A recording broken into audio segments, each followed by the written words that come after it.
everyone, welcome back.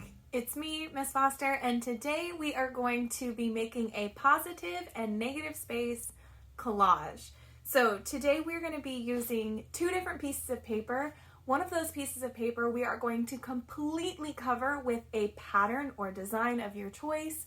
And then we are going to be cutting out a shape from the center so that way you'll see that there's positive space. So positive space is wherever it is not white, wherever there is our pattern showing up, and the negative space is the space that is left behind once we cut out. So we're going to be doing two different patterns today. We're going to color them in, cut out the space, and then glue them onto a second piece of paper. So today you need two pieces of drawing paper.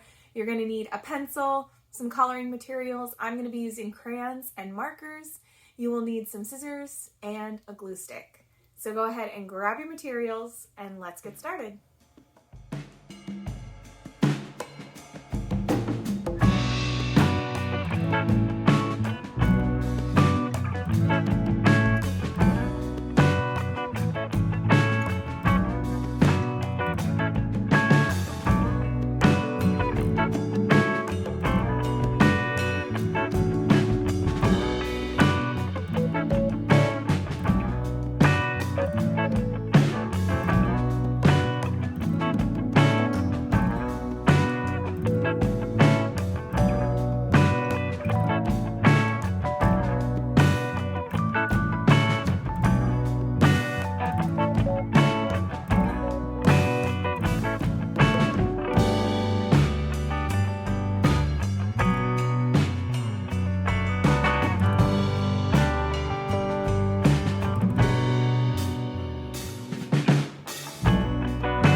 more, I'm just here to remind you to hit the subscribe button if you like these videos and you want to see more. I also want to remind you that these videos are created in partnership with Painting Pandas, which is an awesome nonprofit organization here in Austin, Texas, that provides free art instruction and free art supplies to any kid who needs them. If you would like to learn more, donate, or sign up for a live class with me, go ahead and click the link that's in the description below, www.paintingpandas.org. All right, I'll see you next time.